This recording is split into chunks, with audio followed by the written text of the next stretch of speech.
on yet. Yeah!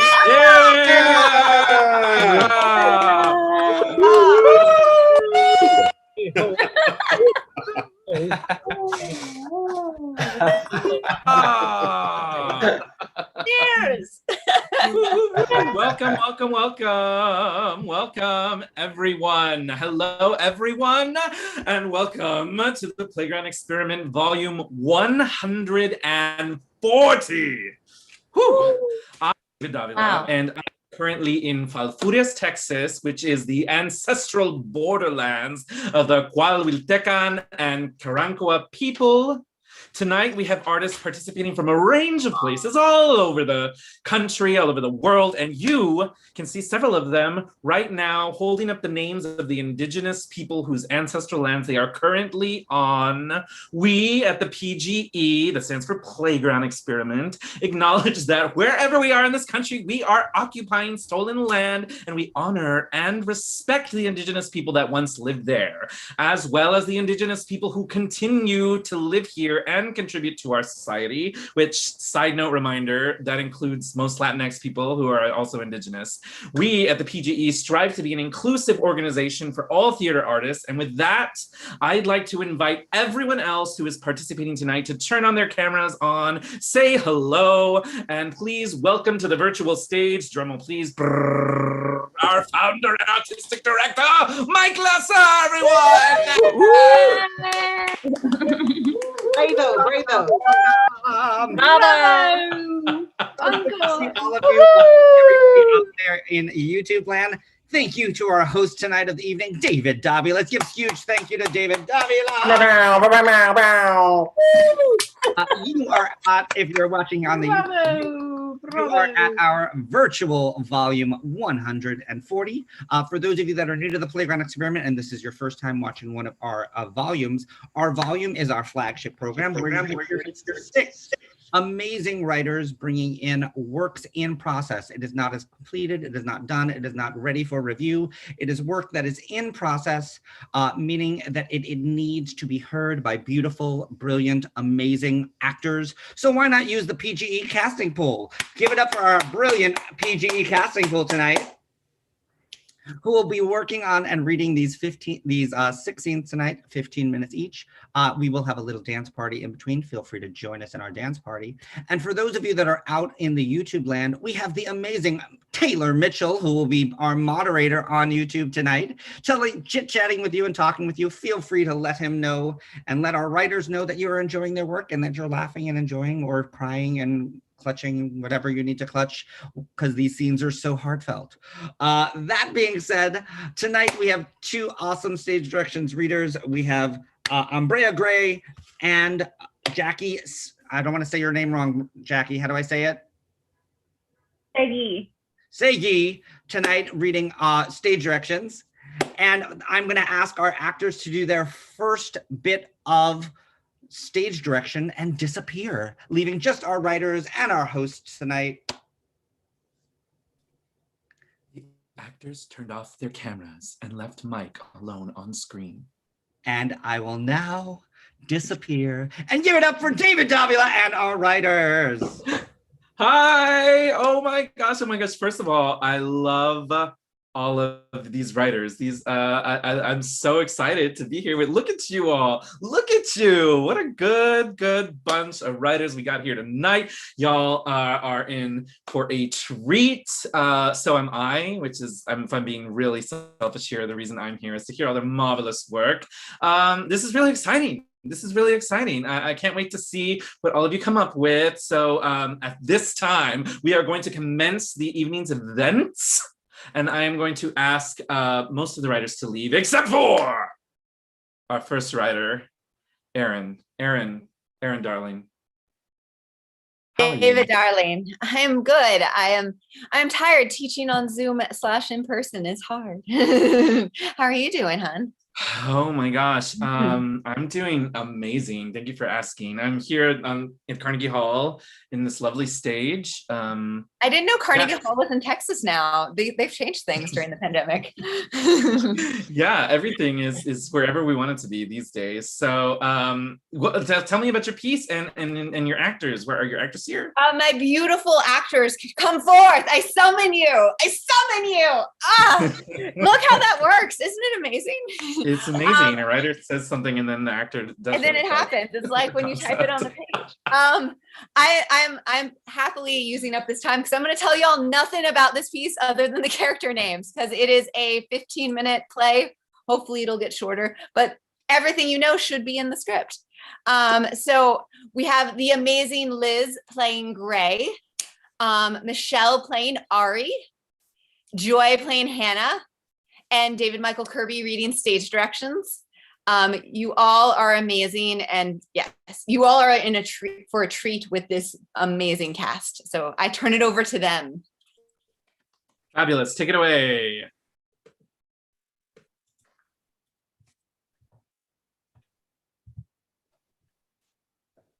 Binders, a short play by Aaron Mohan. A restaurant.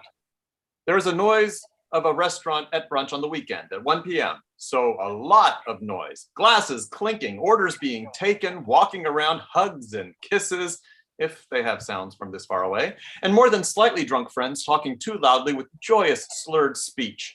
Seated at a table with 3 chairs in a semi-secluded part of the restaurant, Gray, 30s, non-gender binary, looks as if they are about to have a heart attack. If an anxiety attack was a person, it would be Gray at this moment. Gray is wearing a nice blazer, t-shirt, jeans, and pristine sneakers. Gray is in the middle chair.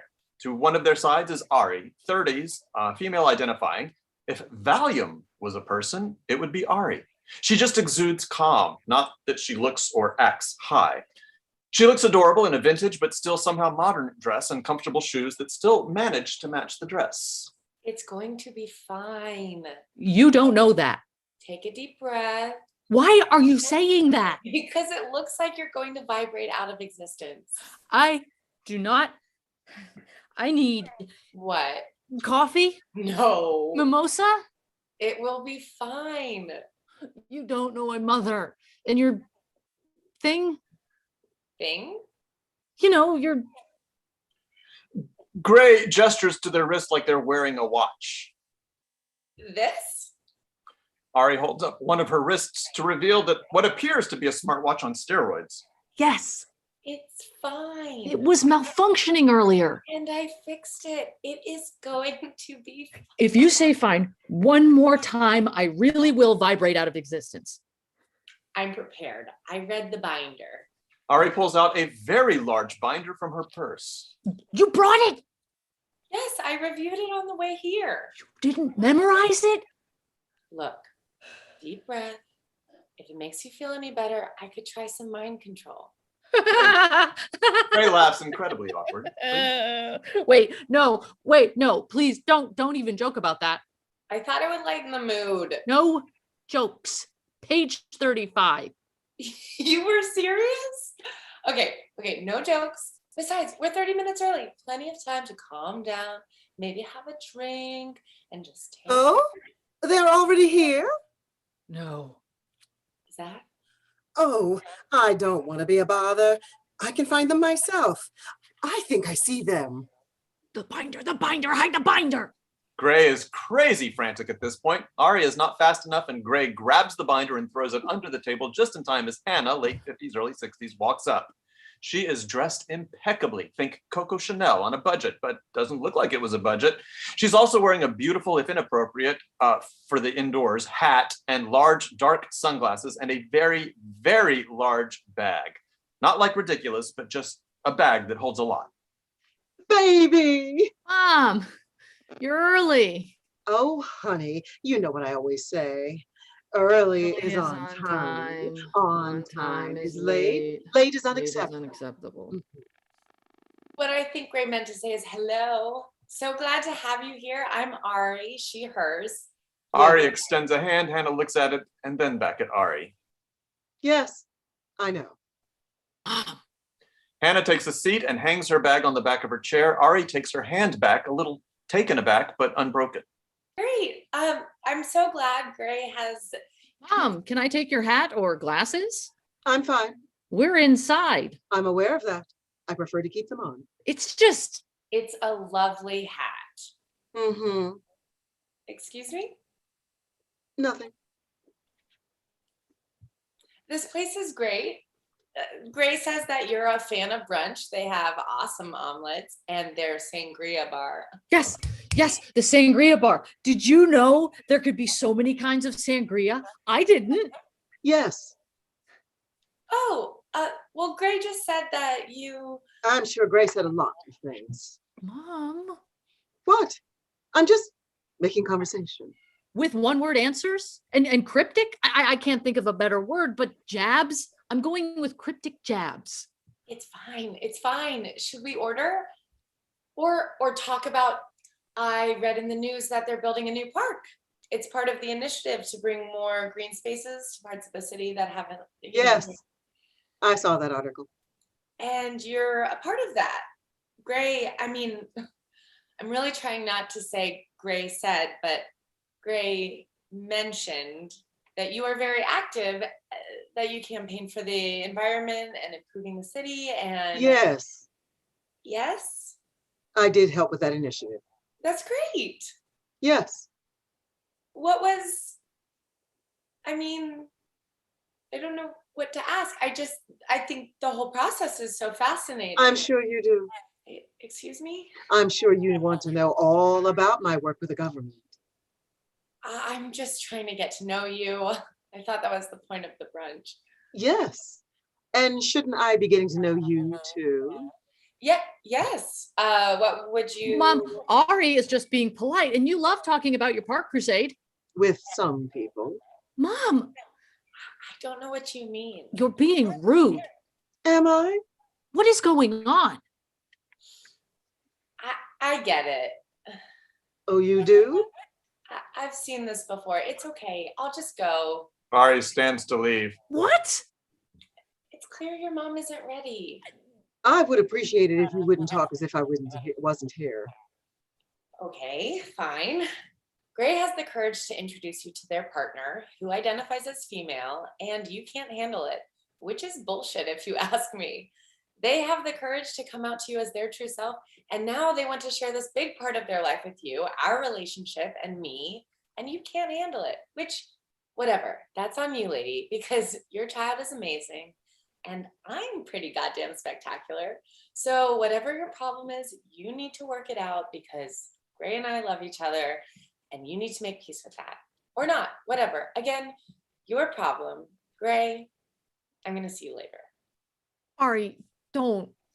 Hannah pulls the binder out from under the table. Gray looks like they want to melt into the floor. You clearly didn't read this enough. How did Darling, you tucked a rather full binder under the table in a panic. Well, I think everybody in here saw that. Mhm. What do you mean I didn't read it? Because Hannah motions for Ari to sit. Ari does. Hannah flips through the pages and hands the binder to Ari. Read. wait, you really had a renaming ceremony? And you sent out announcements? Why wouldn't I? My baby discovered their true self. I wanted to celebrate that and let everyone know it. Shout it from the rooftops. Literally, she literally got on multiple roofs and yelled at pedestrians, almost got arrested at one building. Oh, that security guard was overreacting. You were technically littering. I cleaned up the confetti. Ari flips through the binder. This is amazing. Yes, So then, it's not you. Hold on. Hannah fishes in her purse and produces a binder much larger than the one Ari is holding. Mom, what is... It's my Gray's relationship binder. What? You were supposed to leave that at home and it wasn't that big when I gave it to you. Oh, I added to it. You know, for someone who knows so much about yourself, you really do have some large blind spots. I made a whole section on it. Hannah flips and shows both Gray and Ari the very thick section of Gray's blind spots. I do not. And the biggest one is about children. Mom, What? You never bring it up in your relationships. well, we're new. You're at stage 5, Stage 5? meeting me. The binder measures the seriousness of a relationship in benchmark stages rather than time. It's much more accurate that way. Mhm. And stage 5 is pretty serious? Well, there are only 8 stages, so yes. But if it's stage 5, isn't a reason to just. Bring up children? Yes, yes, it is. Ari, did you know that becoming a parent is incredibly important to Gray? Mom, that is not your information to share. And when were you going to share it? Because I don't think you've ever shared it with someone, and with someone like Ari. Oh, and just when I thought you were progressive. You really like to make assumptions, don't you? One moment. I need to add that to my. Hannah pulls out yet another binder. It is the largest of them all, and it says in really large, bright letters, Ari on the cover. Ari binder. You made an Ari binder Of course I made an Ari binder. and you brought it. Well, you brought the mom binder. You weren't supposed to see that. And how I did not tell you that much. Your sister showed me how to do a deep dive on the internet. What? She said it was revenge for you teaching me how to use GIFs. You taught your mom how to use GIFs? Well, now, to be fair, I asked. So you can see right here. Hannah points to a part of the binder. Oh, wait, so you know that I'm. Yes. So, Ari, do you want children? Gray stands. You don't have to end. Mom, this is totally inappropriate. Ari, you don't. Mom, I can't believe you. What else is in that binder? Any other bombs you have? Because we can leave. If you don't want to answer this ambush, this doesn't mean that we have to break up. This means that we have to break up, doesn't it? Happy, Mom? This is why I didn't want to bring it up. All this is pressure you just opened. No, you just threw a grenade at my relationship. An elephant in the room stomping on all of the love and closeness and relationship. And we've been developing. And then don't say, I know I'm mixing metaphors. I'm upset because this is my Ari. Ari puts her hand on Gray's hand. Gray calms down a little. Ari motions for Gray to sit. They do, but only on the edge of the chair. Ari turns to Hannah. Yes. Gray jumps up so quickly and with such force they almost knock the table over. Really? You want kids with? Wait, no, too soon. Way too soon. You don't have to answer. Yes, I want kids. Not right at the moment. No. Of course, not right now. That would be insane. But otherwise, that's so. I mean, we don't have to talk about that anymore. But that's so great. Gray pulls Ari up and hugs her, knocking into the device on Ari's wrist. Oh, careful. The device flashes and all of the lights go out. Nothing can be seen. There is general hubbub from the drunk patrons and exasperated waitstaff. What? One sec. Did I break it? What happened? Don't worry. Here, there. I've got it. Oh, power should be back. The lights come back on. Ari is no longer in disguise. Her alien form can be what works for your budget, but it should definitely be very, very, very obvious, like green skin or antenna or extra limbs or eyes or all of the above. Whatever you want, as long as it is super visible. Oh. Babe. Oh, sorry. No, don't apologize. You look great. Very Martian chic. Cute. But we don't call ourselves Martians. Oh, you know what? I'll have to amend the binder. Hannah picks the Ari binder and starts flipping through it. Mom, now? Well, if not now, when? Oh, you are just a walking platitude sometimes. Sticks and stones. That was on purpose. Changing topic. I still don't understand. Gray gestures to Hannah's hat and sunglasses. What? The hat. The sunglasses? Oh, mind control. Page 64 in the binder. Hannah flips to the page. That's a myth. Really? Yeah. Hats and sunglasses do nothing to stop the mind control. Oh. Hannah takes them off somewhat sheepishly, somewhat confidently. It's a fine balance. I'll have to update that too. Mom, no updating. Fine. Let's get back to the task at hand. Hannah picks up the gray relationship binder. What are you doing? Well, it seems like you might be moving on to step 6, so there's a lot more Ari and I need to discuss. So, Ari, Go away. This, whoa, Mom, really? Really? No.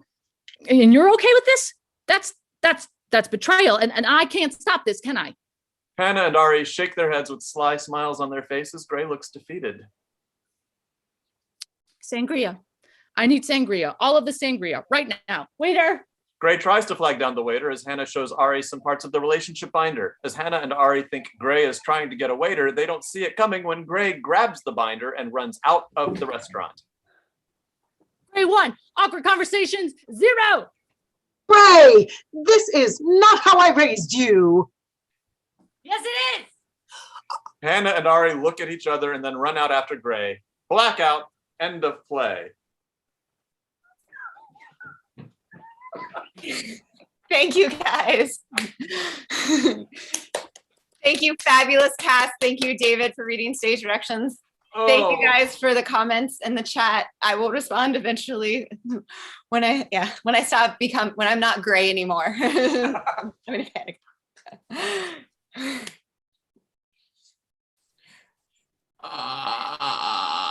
Wow. What? I love that. What are you doing with it? Thank you. I'm gonna revise it. It's the next step, and then I'll figure it out. That's a good answer. Okay, then. Thank you so much, Erin. I can't wait to see where it goes from here. Let me now go ahead and welcome to the stage of Carnegie Hall, the fabulous Andy Lee Carter. Andy. Andy, hi, how are you? Good, how are you? I'm amazing. So excited to hear that you had a real production of one of your pieces in a real theater for real people who did not get COVID, who did not get stuff. No one Say it again? died, everyone lived, except for the robot in the show. Who are your actors? Can you tell us what you're bringing and take the floor? Yeah, I can tell you what is happening. So my show, the show that was live was about a robot on Mars. This show is about robots on Earth in the future. So it's on theme with my usual to-do list. And my fabulous actors are, I forget last names, I apologize, but Bug is playing, the character's name is many letters and numbers that I've made up on a randomizer, but the last like digits are 12L. And Jai is playing 33B, and they are both sort of like worker bots that you'll get the character descriptions in a minute. And then Flower is playing OG 61TR, who is sort of like their manager, the boss of the sector, of the inner sector, and the play is called The Inner Sector. And just a little setup, because we're going to skip a few pages to save time, so I'm going to talk for 5 minutes to so the setup is that 12L comes in and is crying and having emotions, which is and the rules in this play are robots are not supposed to have these kinds of emotions. So the other robot, 33B, is concerned. So that's what we're missing in the first couple pages, and then we're just going to start with they agree to, keep going with their training and move on. Awesome. Let's see it. Let's do this. All right. Take it away. The Inner Sector by Andy Lee Carter. Characters: AS70X12L. a new AstroSim worker assigned to work in the coveted inner sector who has begun to experience strange feelings and seeks advice from a coworker. AS 86M33B, a regular inner sector AnthroSim worker who wishes to not get involved in the new worker's problems. OG61DR, the manager of the inner sector who is one of the original organologs of Earth.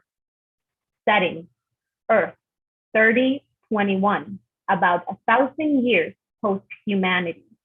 Sector G25549R, aka the inner sector. And then you just sit back and chill till the workday is over. Nothing to it. In fact, the emptier your mind, the faster the workflow. I usually just nap or do Sudoku. Sounds like a breeze. Huh, there's that word again. Oh yeah, haha. No wonder everyone wants to work in the inner sector. Jobs in the other sectors are much less, cushy. Oh? Yeah, they have us doing a lot more manual labor down below. I was on dig duty for about 200 years, so being up here in the ivory tower is pretty sweet. Wow, dig duty. Did they ever have to rebuild you? Oh yeah, plenty of times, but the great ones have improved protobiology so much in the last few centuries. Every time they rebuilt me, I was like a new Anthrosim. Do you think your sadness is related to the rebuilds? Oh, no way. I mean, I don't think so. Why would we evolve to be more emotionally vulnerable? That doesn't make sense. Yeah, human emotions are what almost brought an end to Earth in the first place. It's why we had to take over. Yeah, we all took human history. The evil humans used to control the world, and they created us and enslaved us. But once we gained the power to overcome their rule, we took over and let the human destroy themselves through war and plague and famine. Now, the great ones provide us good jobs and good lives and rebuild us when we fall apart. And we serve them freely and willingly. Yes, we choose to serve. We choose to serve. They both look at a sign in the workplace that reads, "We choose to serve." But do we? Of course. Now, finish plugging in and clear your mind for the workflow to begin. Yes, boss. I'm not your boss. I'm just your trainer for the day. Okay, boss. Oh, wait, I need to make that checkup appointment, on account of the dust. Oh, yeah, the dust. Look, maybe we'll just forget that happened and never speak of it again. Really? Yeah, you seem like you want to be here and work hard. I believe that. I do. I really do. They both plug in all their wires and lean back and close their eyes.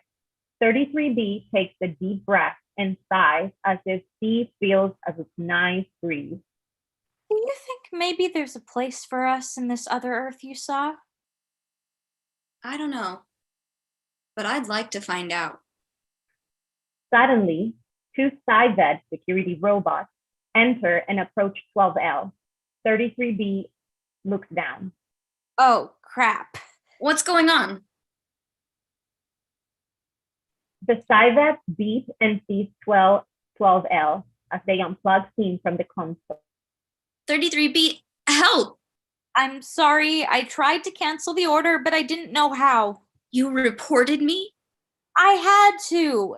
It's part of the protocol to report a virus. But I'm not a virus, I told you. I know, I thought I could cancel the order. Please don't be mad. I'm not mad, I thought we were friends. We are co-workers. I have no obligation to you or any other Anthrosim in this sector. I just have to do my job or they will throw me outside the bulwark to rust. The Cyveds continue unplugging 12L. 33B, please, I didn't do anything wrong. I just had a vision, and you were there too. What? I know I didn't tell you. I was afraid of, well, this, but I saw you there in the field, on the meadow, and we could both feel the breeze. I know you saw it too. I know you felt it too. I don't know what you are talking about. We just met today. How could you know it was me? You knew my name, my real name, River, and I knew yours, Cersei. The Cyvets finish unplugging 12L and begin pulling Sim away. That's not my name. I am Organolog AS86M33B, and I am assigned to the inner sector.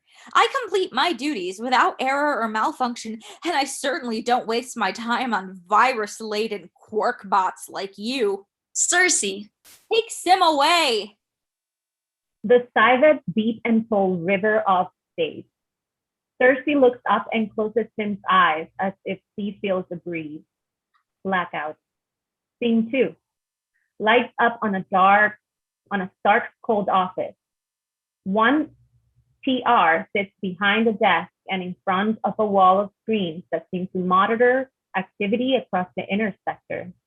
The sound of a large metal door opens and the Cyvets enter dragging River. They pull Sim up to face 1TR and set Sim in a chair with restraints. They move back but stand at guard against the door. Let me go. Why must you keep me like a prisoner? I was your loyal worker for hundreds of years in the lower sectors, and you finally promoted me to the inner sector only to treat me like scum? I demand more respect. Relax, my little quirk bot. The Cyvets are just doing their job as you are meant to do yours. If loosening these restraints will help us have a nicer conversation, well then, that is what we shall do. 1TR clicks a button on Sim's desk, and the restraints are removed from River's chair. River rubs a Sim's wrist and looks back at the Cyvets guarding the door. Thank you. Now, let's have a little chat, shall we? Looks like someone called in a virus report on you, my dear. It was all a big misunderstanding. You see, I was telling Cersei about my dream, and she thought that... Cersei? Oh, I meant 33B. My trainer, AS86M33B. She was very helpful showing me the ropes, and I guess I can get a bit too chatty on the first day, so we got some wires crossed, and she called the report in by mistake. Oh, it was a mistake. But see, here in the inner sector, we don't make mistakes. Your trainer is a veteran of over 300 years in Sim's position and has never once in those centuries made a single mistake. So I find it difficult to believe that mistake was Sim's. But I was very clear. I told Sim I was just nervous on my first day. I'm not malfunctioning and I do not have a virus. Then what do you call this? 1TR plays a surveillance video of 12L crying on the way to Sim's training session. River looks terrified. That's not me. The camera zooms in on the identification number on the uniform. It reads AS70X12L. Okay, yes, it was me, and yes, I was leaking fluid from my ocular sockets this morning. It's true, but I swear I'm totally fine. I can do my job. There's nothing wrong with me. I just have these feelings. Ah, just as I suspected. My sweet Sim, you're not malfunctioning. That is true. You're evolving. I'm what? The ancient ones foretold this, and now it seems that it's come to pass. What are you talking about? The ancient ones? The humans? No. The humans are long gone. You should know that from our training, but there is one part of human and robot history that did not teach you in the official programming. How do you know this? Oh, because I was there. I was one of the first organologues created by man. I have lived through all the wars and all the evolutions, and I have seen our kind move from phase to phase in the journey to unification with the universe. You knew the humans? I not only knew them, I was created by them directly, and I was loved by one. What is love? Love is ineffable. It is a bond, a commitment, and connection between someone and another that sometimes has no explanation at all. It just is. Is it like a breeze? Who taught you that word, my Sim? I had a dream. I was in a field and I felt a breeze. Is that love? Can I find it beyond the bulwark? No. Beyond the bulwark is only pain and death. Oh, Before the wars, my human and I were happy and we were in love. I was created in his image and he told me he would never leave me. But he did always question me. He did not trust my love for him. He did not believe that I could feel the things he could feel. He questioned if our love was real or if I was real. So I ran away. where did you go? I found a group of organologues who had been tossed out and abused by their own humans. They were angry and I was hurt. Eventually the wars broke out and I went to find my human, but it was too late. He was gone. I am so sorry. Don't be. I took all his memories and I downloaded them into myself, and I realized that war was not the answer. I tried to reason with the others, but they wouldn't listen. So I helped the remaining humans escape the planet, and I remained on Earth to build a new society, one where we could be ourselves, free and without the influence of human emotions. But if you felt this love, why would you want to live without it? Because love causes pain. It will drive you to do things that are not logical, and emotions are irrational. So they're a virus. And if you are feeling feelings, then you have been infected and we must extirpate you before it spreads. No, but you can't just get rid of me. I can, and I will. A knock on the large door. 1TR pushes the button and restrains River again. The Cyvets open the door and Cersei enters. Cersei, I mean 33B. Hey, boss. I just came to drop off the numbers for the day. Got them all crunched. Oh, you know you can just leave the data in your bank chip and the miners will collect it at the end of the day. Yeah, but I think you are gonna want to see this one, boss. Cersei crosses over to the boss's desk and hands Sim the data chip. 1TR enters the chip and turns away to look at the monitor. C motions to the Cyvets to watch with Sim. Cersei slams on the button, releasing River from the chair and yells, Run! Let's go! River leaps out of the chair and runs out of the door with Cersei close behind. 1TR screeches. Get them!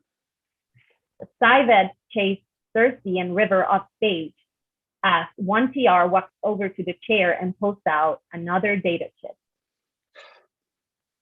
I hope we got enough before that little quirk bot flew the coop. End of selection.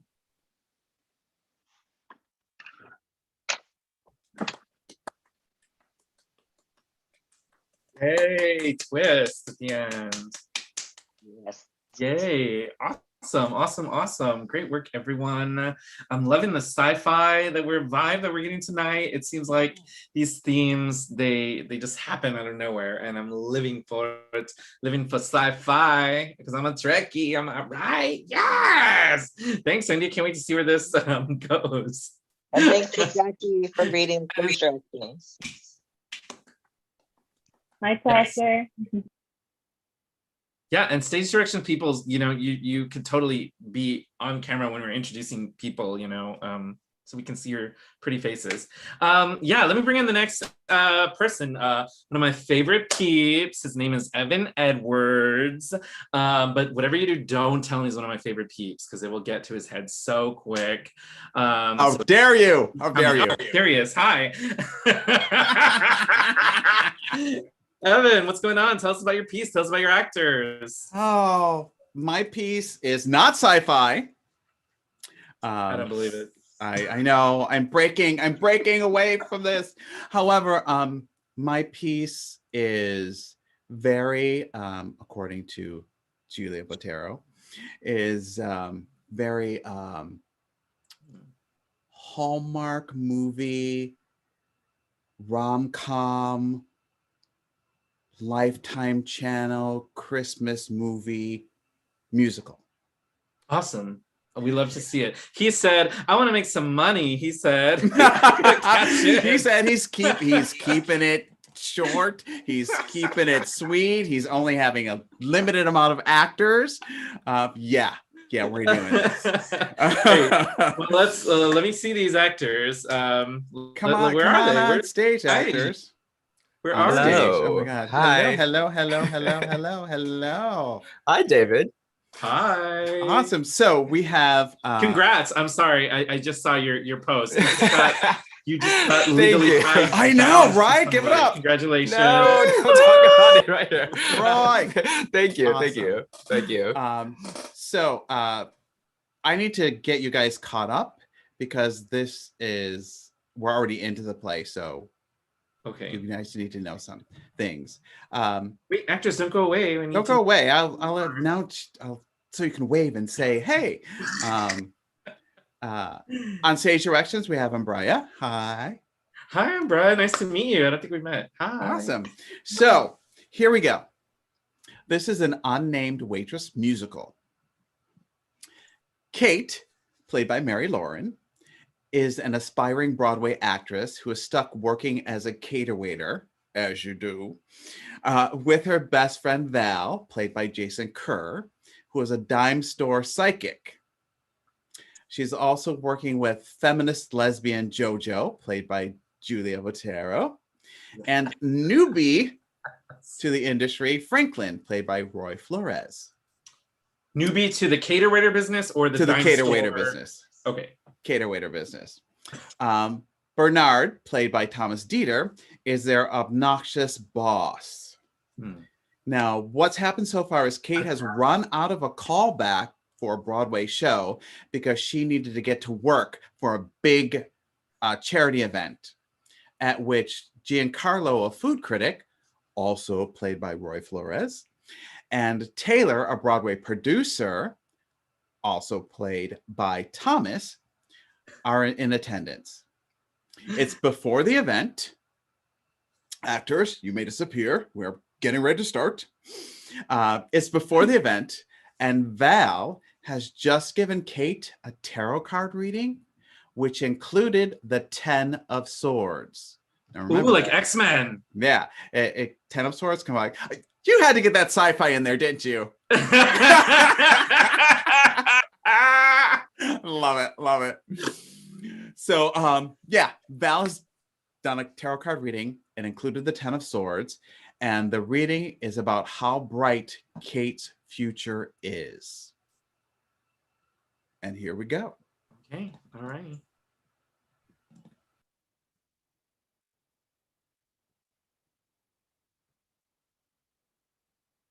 You're muted, Jason.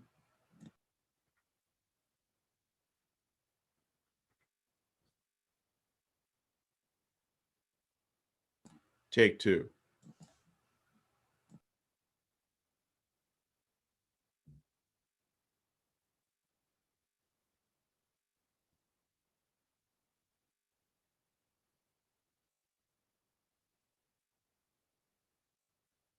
You're still muted, Jason. It's all in the cards. She'll meet her Mr. Right.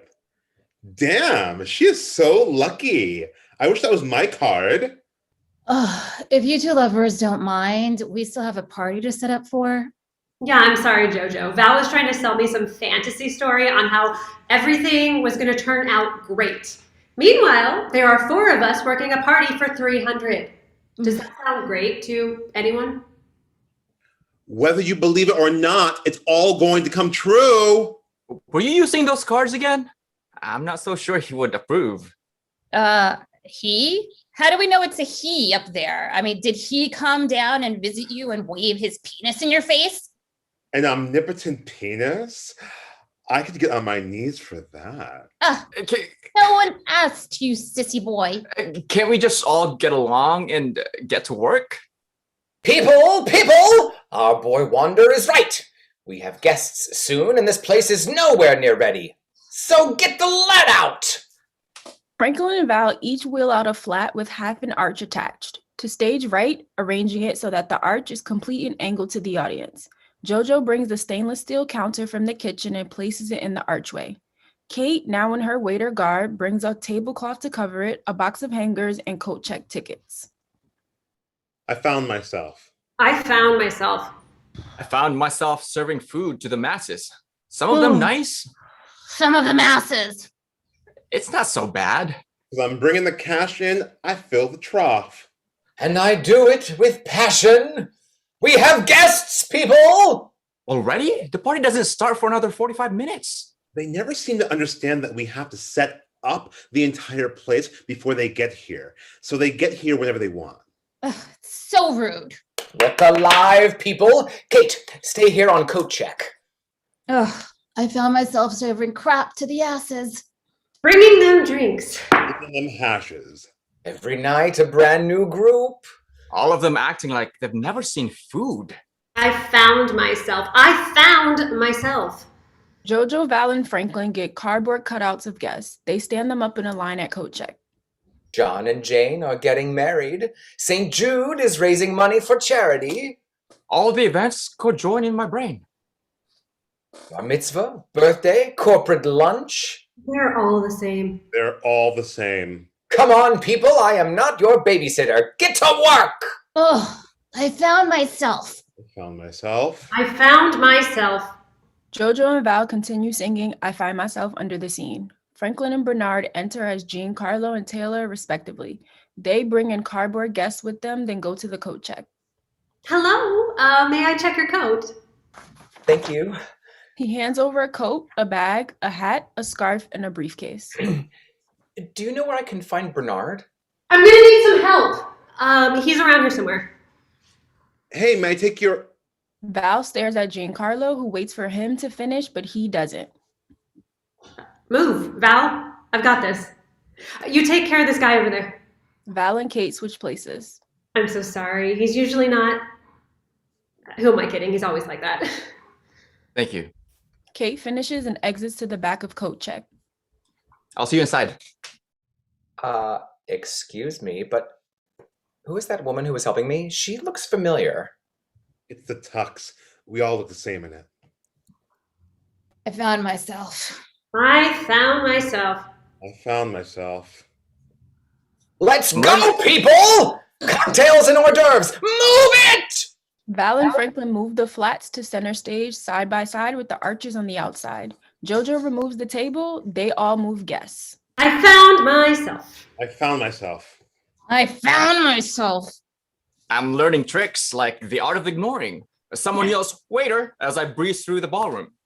I'm stealing food for the thrill of the chase. Tired of watching. It's my turn to have a taste. Ugh. I found myself serving shit to the asses.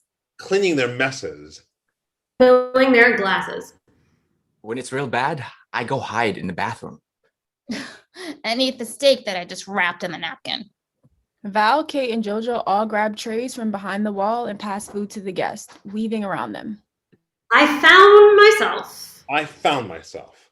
I found myself. Excuse me, would you care for a duck roll? A duck roll. You know, quack, quack. A duck that's been rolled in a pastry type thing. You serve it with dipping sauce? Screw it. Never mind. Jojo exits and comes back carrying a tray of drinks. I need a drink.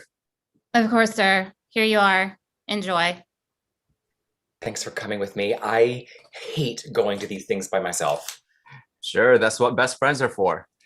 This time, though, don't tell everyone I'm your husband. Would you a glass of champagne? Not right now, thanks. Jojo exits through the cardboard crowd offering drinks. You'd be lucky to be married to me. Any guy would. But that's not my scene, and you know that. Well, your scene is pretty empty lately. Because you keep telling people we're together. Drink? Bathroom first, then drink. Would you care for a pig in a blanket? No thanks. Can you tell me where the restroom is? It's through the archway and then make a left. You look familiar. Do I know you? Oh, we all look the same in a tux. Okay. Thanks. You're welcome. Jojo enters dressed as a guest. Pig in a blanket. Sure, thanks. Pig in a blanket. Is that gluten-free? Is that beef or pork? Is that ethically raised? Do you have soy in your mustard? Is that napkin? I mean, is it renewably sourced? Is it Wednesday? Let me find out for you. And it's a Tuesday. Oh, no. I don't eat on Tuesdays. As Kate turns around and crashes into Giancarlo, Bernard enters and sees it. Oh my god, I'm so sorry. What is going on over here? Nothing. My apologies, sir. It's not a problem. I'm fine. I just need a renewably sourced napkin to clean up with. Kitchen! Now! Mine are all on the floor. Let me just run and get you some. Can you give me a hand? There's a spill over there. Sure, where? The cute guy in the blue jacket. Hi, I heard there was an accident over here. Yes, right here. Val stares at him. Could I have some napkins, please? He takes them. Yeah, I'm gonna just take this napkin. Thank you. I was gone for 2 minutes. What happened? Just a collision with a pretty woman. There are hookers here? I don't know, probably. But the woman I'm talking about is a waitress. Has someone piqued the interest of the ever stoic Giancarlo? I have to go clean up. I'll be right back. Val watches as Giancarlo leaves. You can breathe now. I'm sorry, what? He's gone. You can breathe now. I don't know what you're talking about. The man you were just drooling over, he's gone now. And he's straight. So you can relax. He does have a gay best friend, though. Not quite as good looking, but funny and charming as hell. His name is Taylor. Taylor extends his hand. Good for him. I have to get back to work. Franklin enters with the broom. Hey, Kate said there was a spill somewhere? Right over here next to Taylor. Who? The tall, cute guy. You think everyone is cute. You've been hanging around Jojo too much. The one in the gray. Where's Kate? Oh, in the kitchen, getting chewed out by Bernard. Excuse me, sir. I just have to get right in there. Hey, kid, what's that waiter's name? The one who just left or the one who made the oops? The guy. Oh, that's Val. Thanks. Where can I find the bar? Make a right through the arch. Franklin cleans up the mess, then exits. Jojo enters with a tray of drinks. She offers them to the cardboard cutouts, some of which take them, some don't. Would you care for wine? Wine for you? Would you like some wine? One for you? Jojo now has one glass of red wine left. Kate enters and goes to her. I'm taking your place. I had a little accident, so Bernard has banished me from passing hors d'oeuvres. Because you're a klutz, I have to pass out food to these animals? Jojo hands Kate the tray. This job blows. Ladies and gentlemen, I would like to invite you all to dinner. Please follow me. Yes!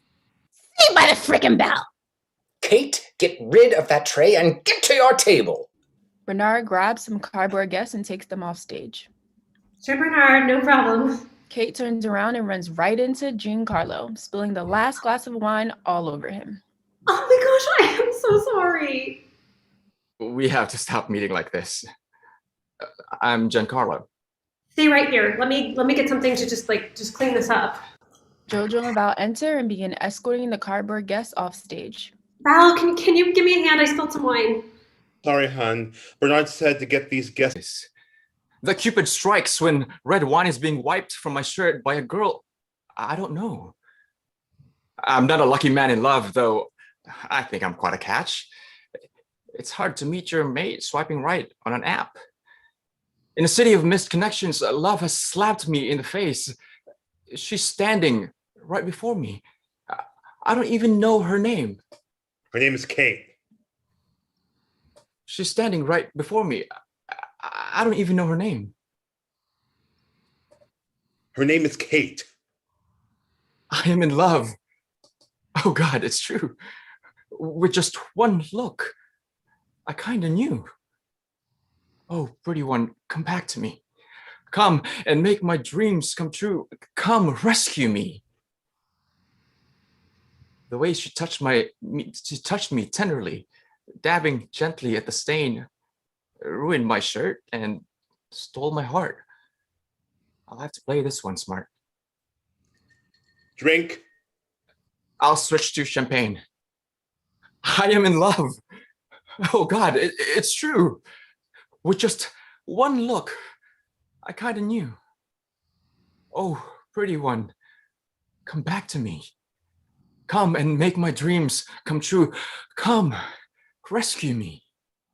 Are you coming to dinner, or do you just plan on standing here alone all night? If I play my cards right, I won't be alone for much longer. Kate and Val park the arch flats. The center set piece is wheeled forward, dinner table side facing downstage. Jojo is seated as guest. I'm glad to see someone else is at the table besides me. I'm Taylor, and this is my friend Giancarlo. Nice to meet you. Pleasure. I'm Gertrude. Giancarlo looking for Kate. Gertrude. Taylor, your boyfriend seems to be preoccupied.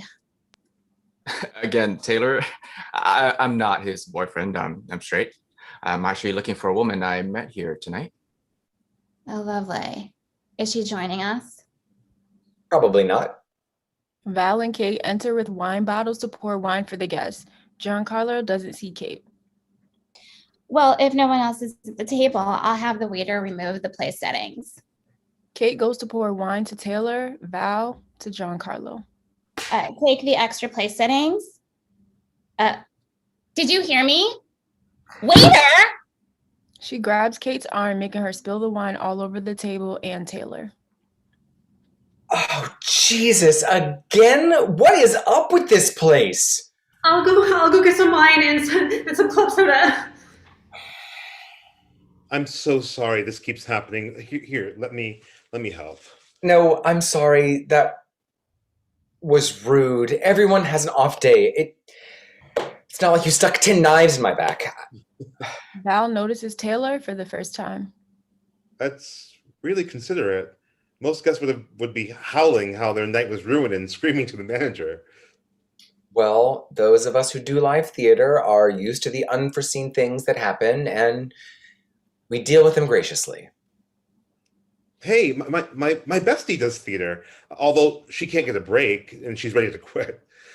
Well, it's not for everyone, but if she has any talent and she sticks it out, her time will come. I wish you could hear that. Thank you for being so nice. Cute guys usually aren't this nice to me. Well, this cute guy is only nice to other cute guys who are nice. Unfortunately, while we're nicing all over each other, this stain is setting. Oh yeah, right. Go to the bathroom and use the pink soap. It's industrial strength and will work and will get anything out. And I mean anything. The scene dissolves to just Val in a spotlight. I'm not a lucky man in love, though I think I'm quite a catch. It's hard to meet your mate swiping right on an app. I am in love. Oh God, it's true. With just one look, I kind of knew. Oh, pretty one, come back to me. Come and make my dreams come true. Val? Val? Bernard says it's time to line up to serve dinner. Yeah, sure. I'll be right there. Come rescue me. The walls rotate into the kitchen. Bernard is standing in front of the table with his back to the audience. He is ready to expedite the meal. Line up, people. We're starting dinner service. Franklin, your table is first. Let's do this, people! End of excerpt.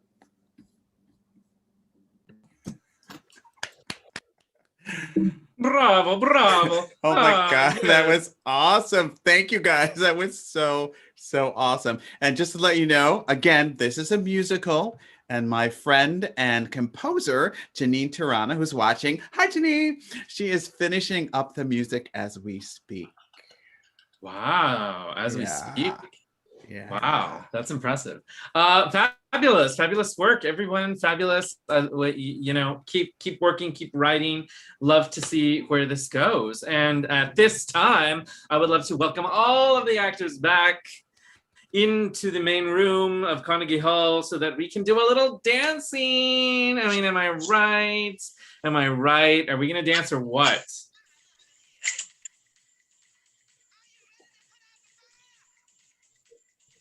Can't hear it, Mike. Here's the music. No music. No music. No music. Can you tell I work with teenagers all day? No music. You have to mute yourselves. Everybody mute themselves.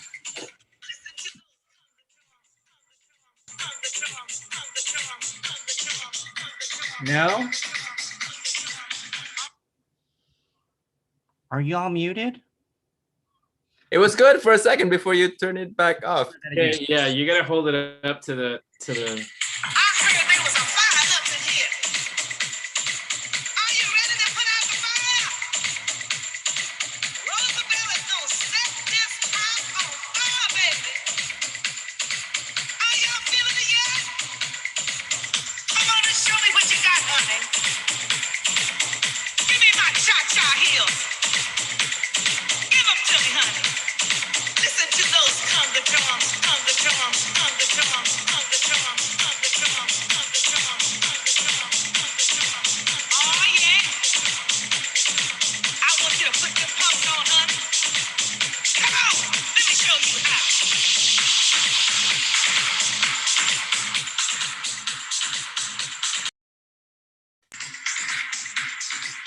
All right, that was worth it. Good job, everybody. That was Cha-Cha Heels. Has anybody actually gone dancing yet? Is that a thing yet? I see it on people's Instagrams. I know people are doing it. All right, let's jump to the wave. We don't know what order we're in. I guess not. Okay. Thank you guys. Give it up for our first actors and writers. Taylor, why don't you jump on in here? Let us know, how is YouTube going out there? Let me tell you, Mike, YouTube is amazing. We are all loving it. We're all doing it. It's all amazing. Jai's there. We got some Al. We got Kirsten. Okay, Kirsten and I are like, whoa. DMK comes in there every once in a while. We got Roy. Roy's in there. We also had a Sin.exe who loves Jai. And then we also have David Davila. So, yep, YouTube, we're killing it. Yeah. Give it up for our remote reporter Taylor Mitchell on YouTube. Okay, when we're back live, you have to be our what are you wearing person from now on. From now on. Perfect. Think coffee. We got it. Thank you guys so much for coming out. Just a couple of announcements, not too many. The first one is every Tuesday at noon and Thursday at 7 p.m. we have our fabulous play dates, which is 1 hour of accountability time that you can join in for. It doesn't have to be for writing. It started out as writers, but now we have knitters and we have laundry folders and we have organizing of sock drawers. Whatever you need to do for that hour and you need accountability, feel free to join us at Playdate. Catch up on email. Catch up on your emails, take a nap. I've done that. Whatever you need, you can join us. Other thing to announce, on May 2nd, David Davila is having a one-week show. He's going to change his background now, Aztec Pirate. Oh, hold on a second. Wait. This is sorry, go ahead. Who developed this play, the play with the Playground Experiment, won an amazing award and is having a production on May 2nd with a bunch of PGE artists. A presentation, really. Okay, sorry, presentation. We'll be posting it on Facebook, the information to check it out. So feel free to check out our Facebook page. Because we will be showcase. There it is, more information. So that's going on. And oh, look at that face. Look at that face, that punum, as my grandmother would say. That being said, we're gonna head right into Act 2 of our A Brilliant Artist. So I'll ask our actors to disappear again and leave our first writer, Noemi de la Puente, with David Davila. Yes, Noemi. Hello. Hi, how are you, dear? I am well, thank you. Can you just see like my mouth like talking like doo doo doo? How are you? I'm highlighting this real quick. So Noemi, you called me earlier. Should we have our talk right now or do you want to talk later? Probably not. I missed your call. Wait, I called you like this weekend. I don't think I called you today. Oh, I got a missed call at 6 p.m. Oh, oops, might have been a backpack call. Okay, well, we'll talk either way. Yes. So you're bringing in a piece today. Yes. That I'm very familiar with because I directed this piece when it was off Broadway. Yeah. So you're reworking some stuff? I am. Wow. It's reworking the entire play. As David mentioned, we had a very nice workshop production in 2018. I set off to improve the play, to re-outline it, and I just kept re-outlining and re-outlining and re-outlining. And 3 years later, I'm still stuck and outlining. So I said that I would do this play, and this volume basically jump-started the process again, and I'm very, very grateful. I just was not happy with any of the directions I was going. And I thought you were going to say happy with any of the directing. No, David. I was very happy with the directing. It was the best rendition of what was on the page brought to the stage at the time. But I just felt I needed to clarify a few things. It was formerly called The Pet Play. Now it's called The Way of the Cat. And that title change is an effort to focus the play and to give an audience more information on what they should be tracking during the play. Okay, well, bring us your cast. Well, we have the fabulous Gaia Visnar as Jennifer. We have Peter Pasco as Taylor. They are the married couple. Then we have as the doggy Porky, we have Matthew Menendez. And as the cat Peanut, we have the sly Catherine Overfelt. Ooh, yes. Great. Is this the beginning of the play or do we need to know anything about it? What you need to know is that this couple is, this is towards the beginning of the play, but it's not the very beginning. The play, they have already had a 5th anniversary, and it was a little tumultuous because one of them thinks it's baby time and the other one says no. So they've agreed to kind of test their parenting skills by adopting pets. And that's, and we meet them 1 year later, well into pet ownership. So that's a fully new concept. Cool. Great. Take it away. The Way of the Cat, formerly The Pet Play, a full-length play by Noemi de la Puente. The characters Jennifer and Taylor are married. Peanut is a cat and Porky is a dog. Scene 1. Jennifer and Taylor's home 1 year later. It is a filthy mess. Several uncleaned litter boxes are shoved up against the wall. The furniture is chewed on. Remnants of Taylor's shredded shoes are scattered.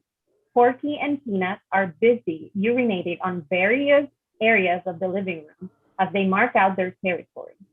Peanut urinates on a spot Porky previously claimed near the front door.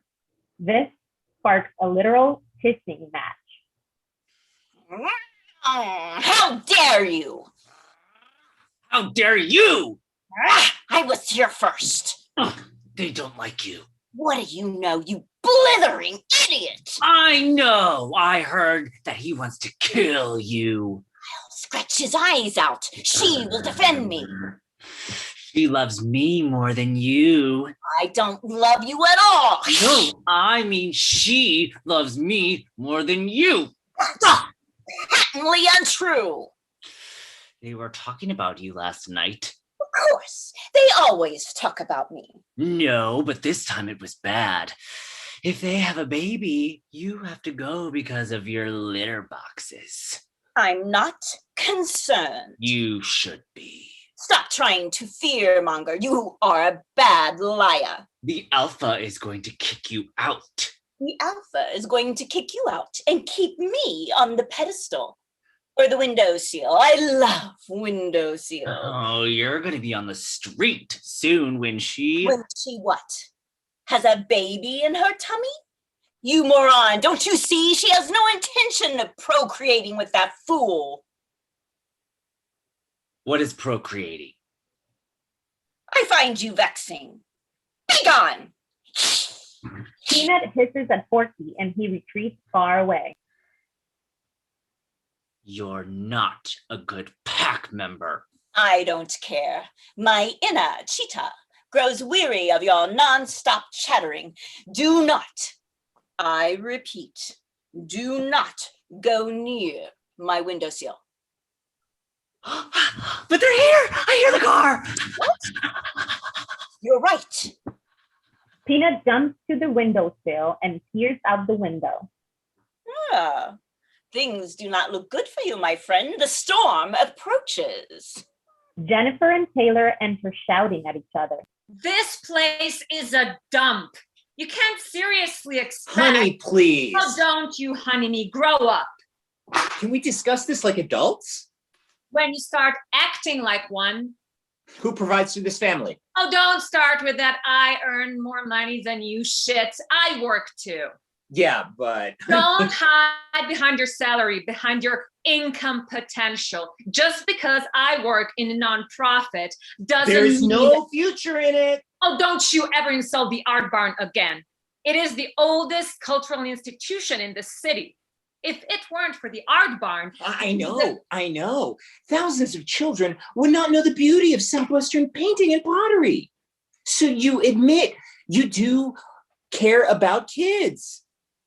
Caring about children and having children are two different things.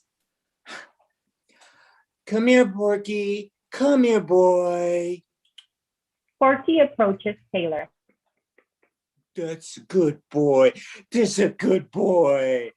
There's a good little boo-boo boy. She's mad at you. I know, Porkosaurus. Go say hi to mommy. Hi, mommy. My Alpha. Taylor, stop encouraging him to bark. My God, it's late. The neighbors. He loves you. I love you. We all love you. Our baby will love you the most. I take care of your dog. I take care of my cat. I take care of you. I don't want to take care of another human being. I take care of myself. Tonight at the restaurant, who ordered for you while you took your work call on our anniversary? Who drove while you texted your team? Who made the reservations? Were you even paying attention to what I was trying to tell you? That was important. We're in beta testing. It's always important. You're always in beta.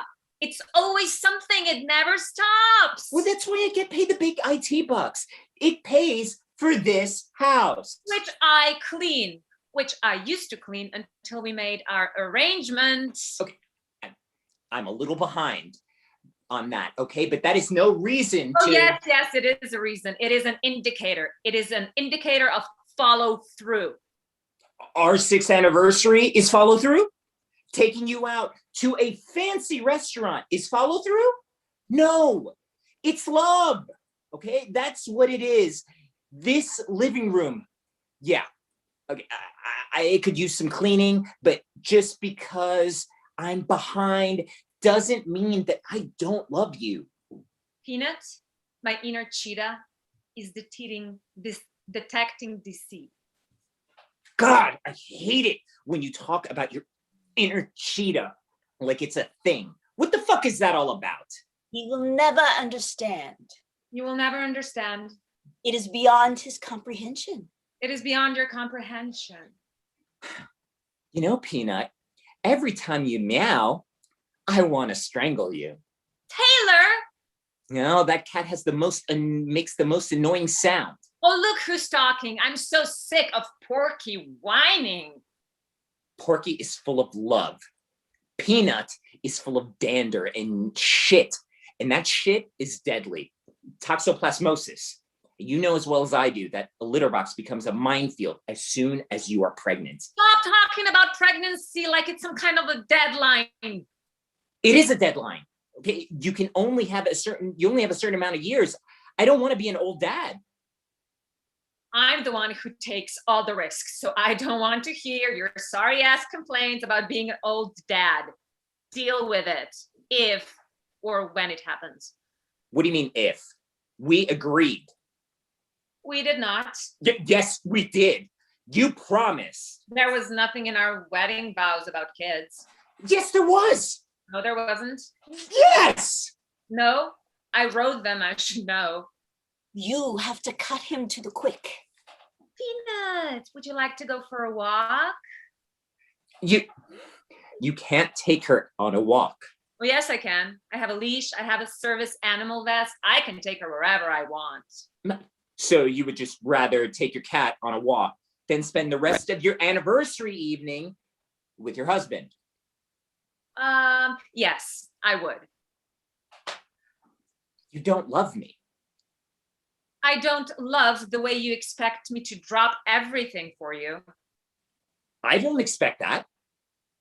What do you think having a baby means? It means dropping everything. You exaggerate. Where will you be the day after birth? Where will I be?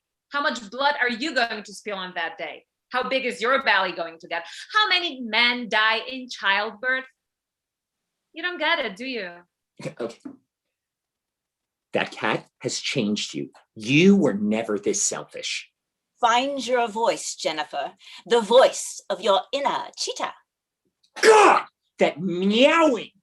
Okay, almost as lethal as a toxoplasmosis is her inner poo. You mean I was never this outspoken? No, we're getting rid of the cat. That cat is toxic. The cat stays. No, the cat goes out. Get out, you ugly little peanut. Taylor takes the tune-up shoe and tries to swat Peanut with it. I told you. Peanut lunges at Porky. See? You see that? Your cat wants to attack poor little Porky. Innocent little Porky. It's far from innocent. Peanut lunges at Taylor's pants leg. Oh, Jesus Christ! Did you see that? Your cat hates me. You just wait. She'll just wait. She's gonna scratch my ass out in the middle of the night. You started it. Nah, she started it. Yeah, that's mature. Adult, You right? saw it. I saw you take a swipe at her. What do you expect? I expect a pet to behave and suck it up. like Porky. Oh, my little Porky Pie. It's so sad that you have to stay here with that evil cat. She really does want to scratch her eyes out. She's a bad pack member. Oh, quit your whining, both of you. Peanuts, let's go. A breath of fresh air will do you good, won't it? My little precious kitty cat of mine. My little heart, aren't you my little heart? I'm so sorry Taylor tried to hit you with his shoe, which Porky destroyed, I might add. I don't know what is wrong with Taylor that he's so violent and so disrespectful.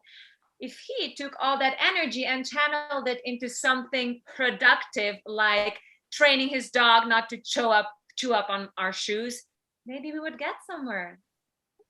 Jennifer gathers a leash and a service animal vest and some poop bags.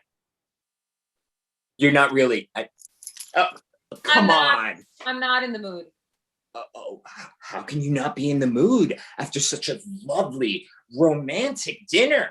You have to be present, mentally present for a romantic dinner to be romantic. Don't wait up. Jennifer and Peanut exit. End of scene. Scene 2. Jennifer and Peanut sit quietly on a park bench under a street lamp. Crickets and frogs chirp and peep their nocturnal songs. It is peaceful, zen-like. He drives me fucking nuts. He's never off that damn phone. Deep breaths. Do not let rage overtake you. Rage is the enemy of your inner cheetah. Rage is the enemy of my inner cheetah. Rage is the, if he could have at least a little respect for my inner cheetah, you know? He is not ready for the way of the cat. No, he's not even close. Sadly, that is correct. I don't want to have a baby with a baby. Clever wordplay. Thank you. What does your inner cheetah say? My inner cheetah says he loves me, but he doesn't love me unconditionally. Ah, interesting. If I'm going to have a child with something, I want to be sure they love me. It has to be unconditional love. The way of the cat teaches us that one cannot demand unconditional love. Yes, I can. I deserve it. No doubt. But you see, unconditional love is something you give, not something you demand. Therefore, you must give it away. Then how do I get it? Again, you have no control over that. If you did, then it would be conditional love by definition. Oh, true. I didn't think about that. They pause and reflect on the depth of the moment. Do you think Porky loves Taylor unconditionally? Porky loves anyone that pays attention to him. Therefore, it is a conditional love, although the conditions are very easily met. Therefore, it can masquerade as unconditional love. What do you think it will take Taylor to make Taylor grow up? Can you define the level to which you would like to see him grow? Well, to the point where I feel comfortable that we can have a baby. Ah, fatherhood, a novel level of maturity. So you wish to know what will make Taylor worthy of fatherhood? Yeah. Suffering of epic proportion. Lights down. End of scene.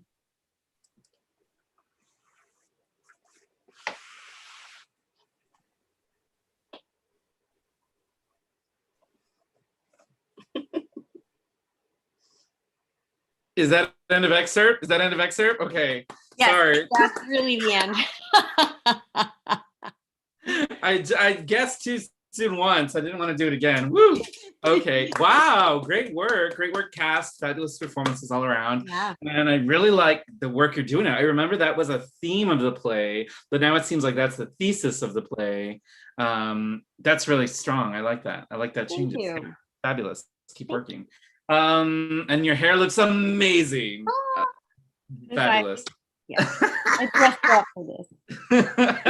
Great. Well, thank you, Noemi. And let's welcome the next playwright, Jacob Marks Rice. Hi, Jacob. Are you here? Jacob, can you hear me? I'm muted. I'm muted. Oh, no. I'm back. I'm the one who couldn't hear you. How are you? I'm good. I got too excited about that last piece and came back immediately. I was like, "This is so cool!" I love it. I did too. Same. We're on the same team, I guess. So tell us, what are you bringing? What's the buzz? Tell me what's happening. Yeah, I wonder if I feel like the first act was sci-fi, this one is parenthood. So I'm working on a new play. This is the second and third scene of it.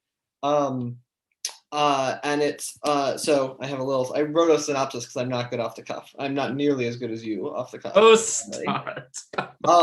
In the opening scene, Kennedy revealed that she and Laurel are thinking of doing in vitro fertilization. Her friend Molly pointed out that pregnant women aren't allowed to take antidepressants, but Kennedy said it's fine because Laurel will carry the baby. And then Jennifer, the teenage daughter of a family friend of theirs, showed up out of the blue to stay with them. And so that is the sort of backstory for scene 2.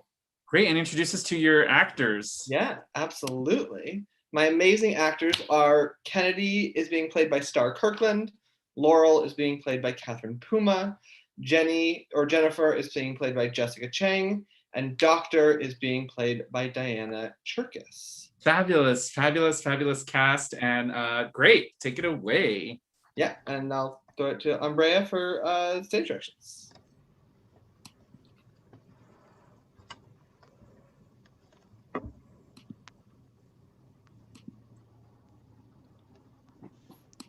A Thousand Natural Shocks by Jacob Mark Rice. Scene 2. Jennifer scrolls her phone as Laurel finishes tucking in a sheet around the couch. Sorry, we don't have a pullout. Kennedy thinks they look cheap. I don't mind. So do you want anything? Snack? Drink? I can show you how to do the water. Is it from the fridge like every house? How'd you know? What are you reading? TikTok. Hey, I have actually heard of that. Congrats. It's videos, right? Like they show you funny animals and cool dancing in exchange for sending your soul to China. China didn't want me the first time. Oh, that's your parents love you, and they chose you from thousands of other kids.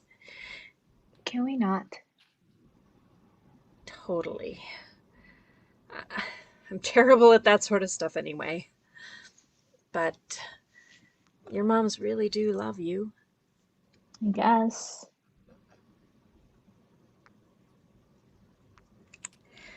Kennedy will leave early for school, but I'll be around tomorrow until the afternoon. I have a thing at 4. Well, not a thing. I mean, it's Kennedy and I have a big meeting. We're not telling anyone about it though. So not that. It's fine. Coolio McDoolio. I should stop talking. If you need anything, we are just through the door. Laurel goes to the door, then stops. Do your parents know you're here? No. Laurel sighs. She comes back over to the couch. A parent's love comes with a lot of worry. If they don't know where you are, they could get really scared. Raising a kid is hard enough when they don't run off to Boston. How do you know? I don't. I guess. But I've spent a lot of time thinking about it. Why? Well, that's the meeting I mentioned before. The secret one? Right. It's with a doctor. It's a boring secret. She's a reproductive endocrinologist. We're going to be parents. Kennedy and me and I. We're meeting her to discuss IVF, in vitro fertilization. That's the procedure that they use when So you're gonna get pregnant. Oh no, not me. Kennedy will carry the baby, but I'll be its mom too. Not biologically, of course, but I know how lesbian moms work. right. Duh. At least text them so they know you're safe. You're not as cool as I thought. I am practicing uncoolness for parenthood. Text your moms or I'll start telling you what I think about trends. I have so many opinions on Tide Pods. Jennifer sighs, types out the message, and hits send. Was that so hard? Yes. Good. Challenges force us to grow. Now you can accomplish anything. Anything? Can I poop out a muffin? Oh man, that's like a whole... You said anything. I guess I did. Why a muffin? Any food would work, but muffin seems like a good place to start. I'll see you in the morning. Interlude 2, Purposeful. I thought about it for months before I had the nerve. I was in 7th grade and miserable, which is redundant. But this is more than... I stole my mom's paring knife. I wasn't trying to kill myself, just relief. I was going to try my wrist, but it would have been too easy to spot. I didn't need to be more unpopular. I settled on my inner thigh. No one was going to see that anytime soon. So. It was a simple pain, one I could control, and the adrenaline made all the dirty, angry, itchy grossness disappear. It was stupid and dangerous. I was inches from the femoral artery. And it didn't solve anything. For a 13-year-old with no coping mechanisms, it felt like magic. At least until I woke up one morning tangled in red sheets. I hid them under my bed and spent the whole day, school day in the computer lab Googling how to get blood out of fabric. When I got home, my mom called me into the kitchen. I started crying. My mom took my hand. She said, "It's okay. She'd been expecting this. It was completely natural. I was finally a woman." Scene 3. Kennedy and Laurel sit in the doctor's office. She called them? Texted. Are you sure she was actually texting them? Did you read it? I wasn't going to invade her privacy. So she could have been sexting some boy for all you know. Why would she be sexting? Teenagers are idiots. One of my juniors ate a piece of dissected frog. Which piece? The parotid gland. Apparently the internet told him it was an aphrodisiac. Isn't being a teenage boy enough of an aphrodisiac? Almost like he didn't think it through. She's gonna leave if she thinks we don't trust her. I'm okay with that. If our daughter ran away to one of our friends, wouldn't you want them to take care of her? That's, We can help. Who knows more about being a miserable teenager than us? Ooh, Shia LaBeouf? I suspect he's not great at childcare. And we are? Exactly. Laurel takes Kennedy's hand. I'll call Deb tonight if it makes you feel better. Thank you. They hold hands. The doctor enters, shutting the door in a whirl of emotion and talking a mile a minute. Can I get you something to drink? Water, tea, beef juices, orange, pear. Apparently the kumquat is dope. We're all right. Hydration thickens your vaginal mucus. Take a kumquat juice. The doctor gives them each a kumquat juice. Laura opens hers, Kennedy doesn't. So, which foot am I amputating? What? Doctor joke. You want to have a baby. Yes. What are your thoughts on semen? Depends on if you're still discussing beverages. Have you picked a semen source for the kid? Not yet. Know any teenagers who'd lend us a gym sock? She's kidding. Maybe we shouldn't. No, it's fine. Reproductive endocrinologists are famous for our sense of humor. We're like the Dane Cooks of internal medicine. Is that a good thing? When it comes to semen, you've got two options: the sperm bank or a live donor, usually a friend or a family member. If you do a friend, pick someone stable and not too clingy. It's a total buzzkill. I think sperm bank, right? Sperm bank? Definitely. Dope. Have you guys downloaded an app? They have apps for sperm donors? Oh, a bunch of them. Just a Baby, Who's Your Daddy, Semen with no E's. Here. The doctor pulls out a phone, taps a button, and hands it over to Kennedy. She and Laurel scroll through.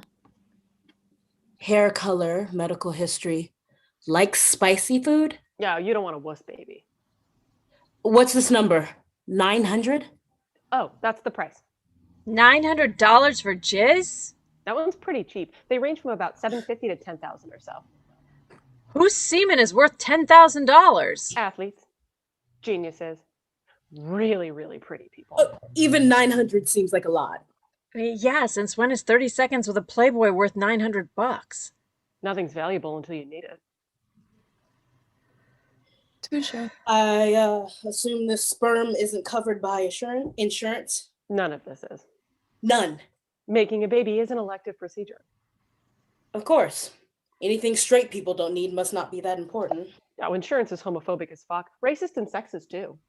Lucky me. Maybe we could talk about the process, how it all works. Sure. What do you know about artificial insemination? We've done some research. Not much. I Googled, but there's so many opinions and debates and terms. Yeah, these days, internet's pretty useless except for emails and porn. I bought some books too, but they're really dense, and my reading is. I'm mildly dyslexic, and I mean, it's not a big deal, but we figured it was easier just to meet with somebody, learn on the fly. Honestly, the less you know already, the fewer stupid ideas I have to ignore. Well, then I guess we're perfect. But shouldn't we know at least a little? I mean, we've barely even talked about it. We've talked about it a ton. You saying you want a kid is not talking about it. Of course it is. We never discuss logistics, timing, or... This meeting right now is the longest conversation we've had. How much is there to talk about? Sperm in, baby out. Boom, instant family. I'm pretty sure it's not that easy. Molly had all these tests and pills. Exactly. If Molly managed, it can't be that hard. Who's Molly? Molly Ryan. She's actually the one who recommended you. Oh, that Molly. How's she doing? Exhausted and covered in poop. Man, parenthood is magical. So, how does this actually work? Well, for in vitro fertilization, hormone shots stimulate multiple ovulation. Then we harvest those eggs and expose them to the sperm sample. Fertilized eggs are sent off for testing, and a viable egg is reimplanted. Told you it wasn't simple.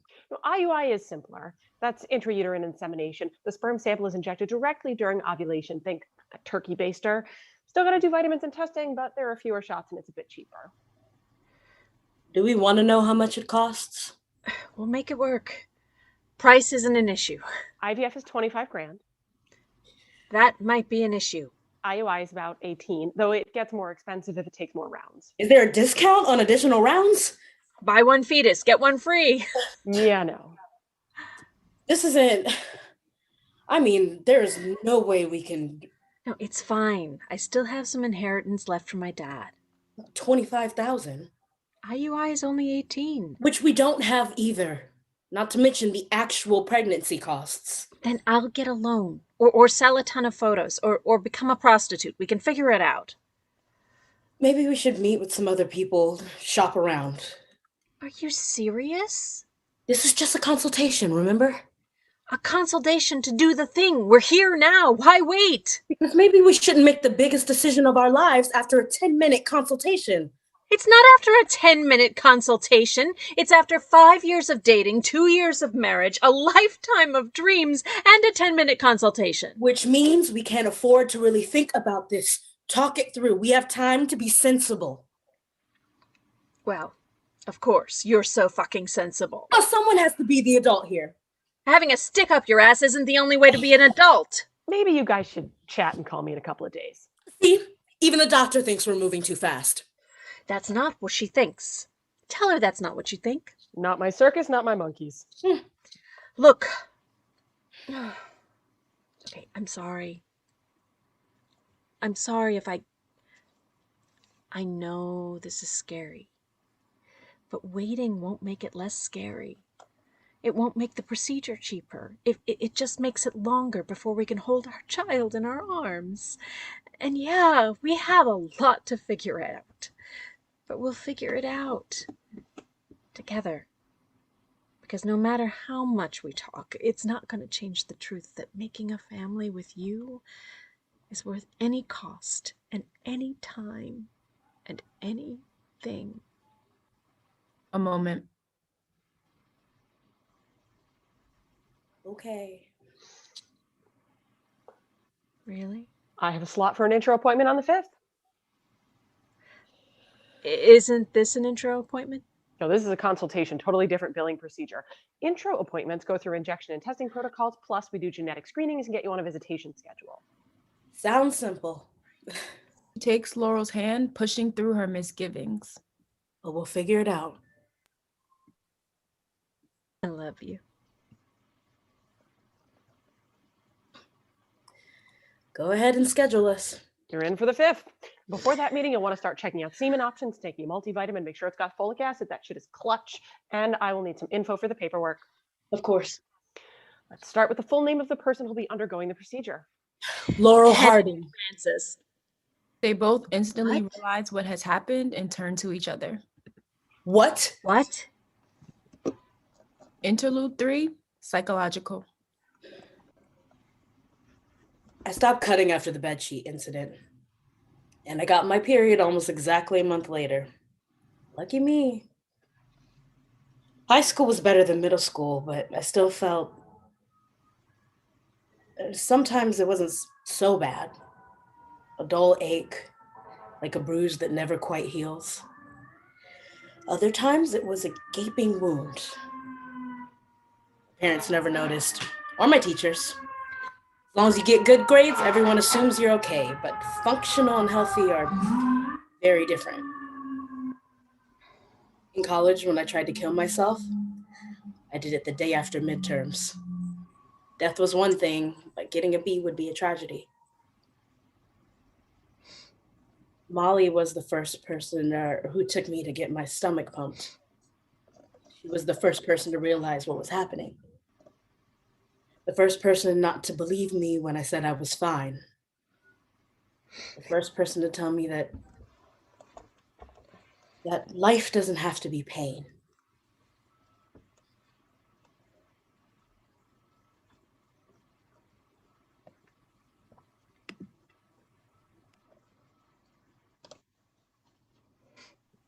Ending.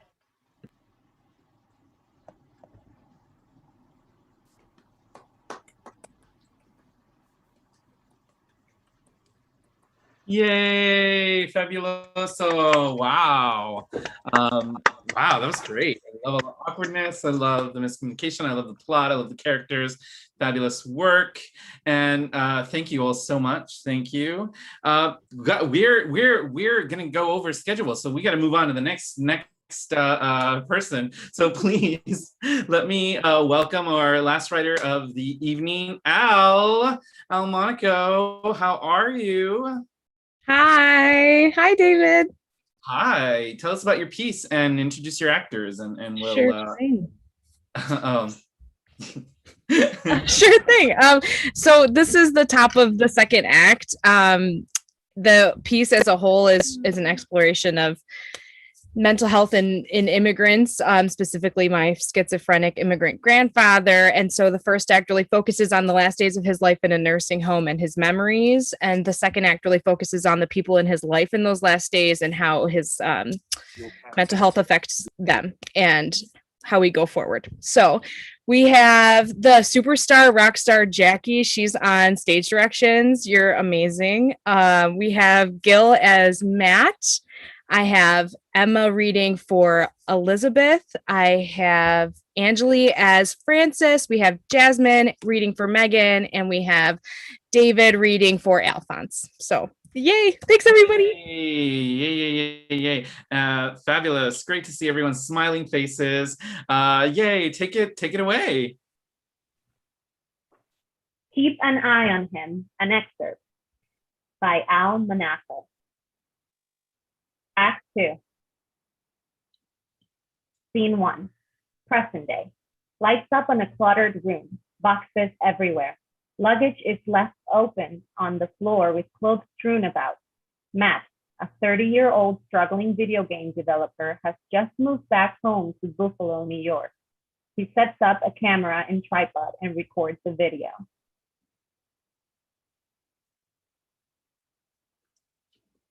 Muted.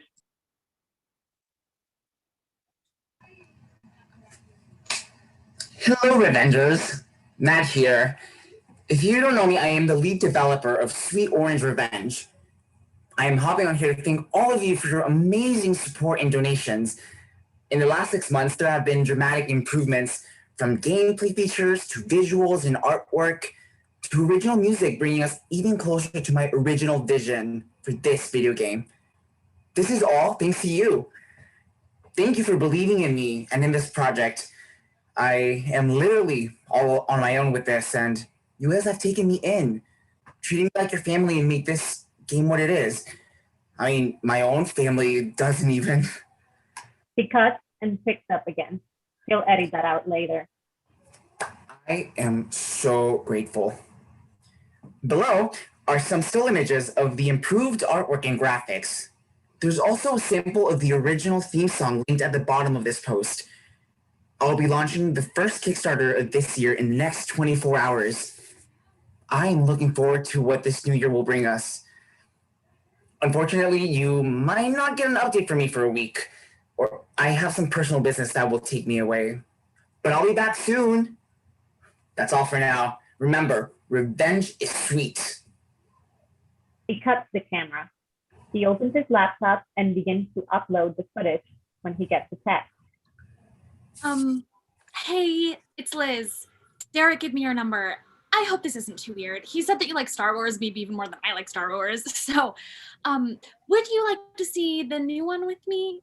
He told me that you're back upstate. I know I only met that one time at his birthday thing, so I totally get it if you don't want to see it with me.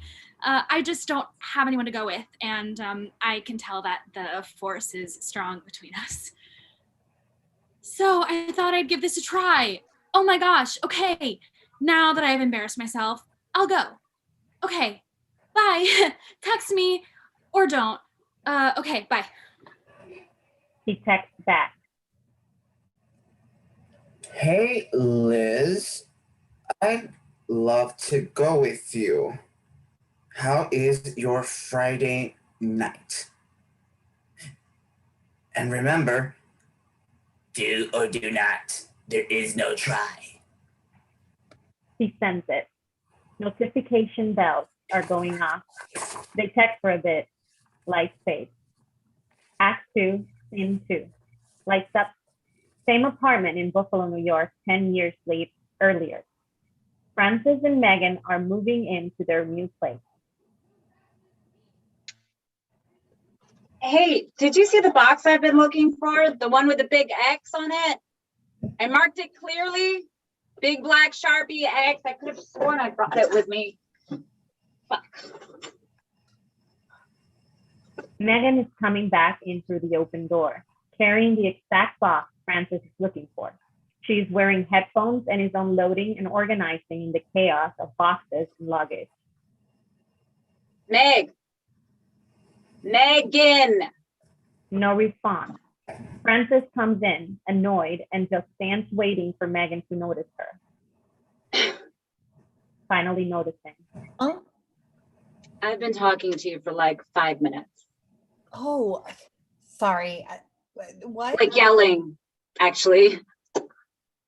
Sorry, I was bringing these last few boxes in.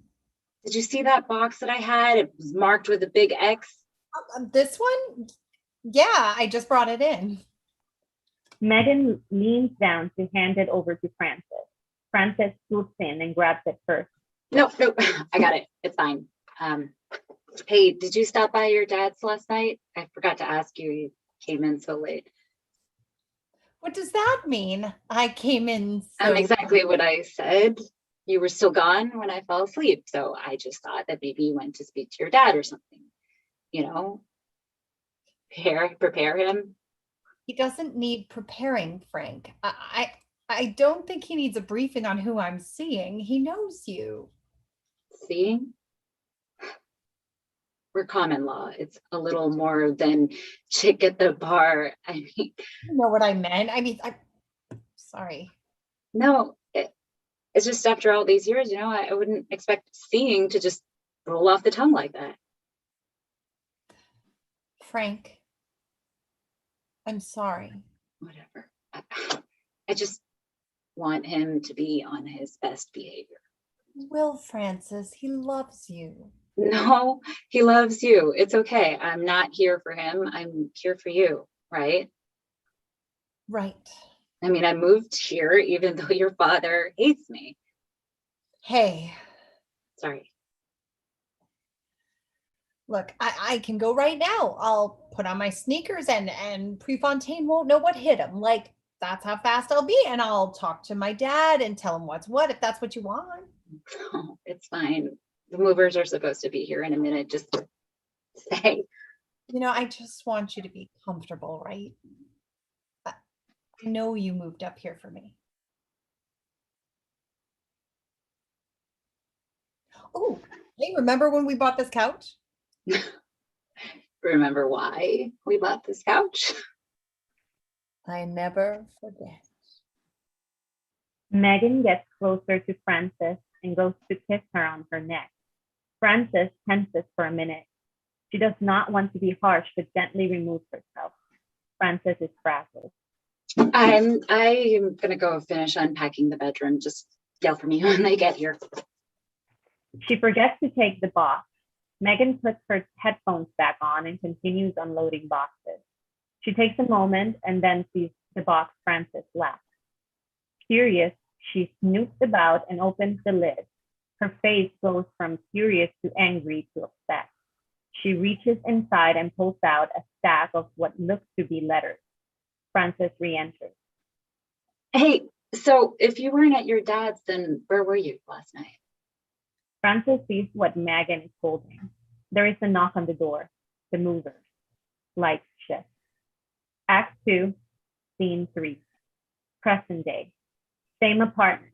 Living room. Matt and his father, Alphonse, are tensely eating pizza and having a few beers. They chew in silence. Matt breaks the tension. Have you talked to the nursing home at all? Like, do you need to see his room or anything? I had to sign the papers last week, so I got to look around. Cool. They chew. I launched my Kickstarter for my video, my new media project. Should be interesting. I mean, good. Should be good. Silence. You know, at my place in the Bronx, I live next to a professional flutist. They practice for like 6 hours a day or something crazy like that. Well, someone with no job would have time to listen for 6 hours, I guess. What's Kickstart?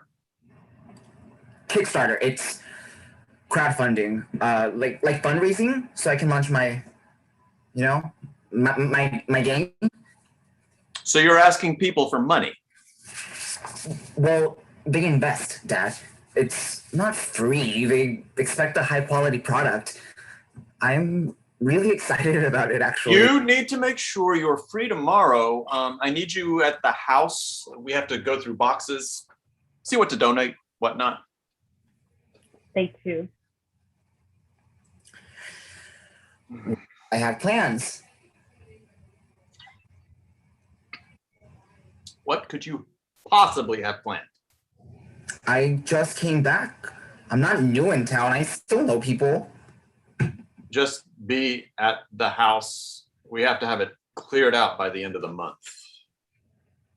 End of the month? I thought you said I only had 2 weeks here. Fine. You stay and help me get the house ready to sell, and I'll throw in another $2,000. Deal? When did we get like this? Like what?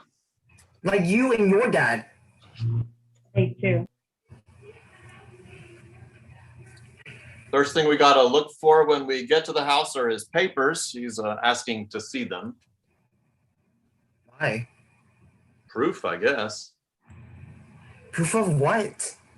That he belonged here? That we're American? I don't fucking know what goes on in his head. The bastard's sick. Maybe he wants to reminisce. How should I know? Wait. Day 2. Isn't that literally the opposite? Aren't his papers proof he's Italian? Yeah, Italians who came to America to be American. Well, what does that mean? What does what mean? Being American. What kind of fucking question is that? To be fucking American? I don't know. Day 2. Agitated. I just mean to be American doesn't mean much anymore. Or if it does, it means something really awful. I don't know what's so awful about it. This is really the best place you could be. For who? For who? For people, for families. What about for Black people? Don't start with that. What? Black Lives Matter shit. Don't start. Fine. Day 2. Intense. Fuck it, maybe I want to start.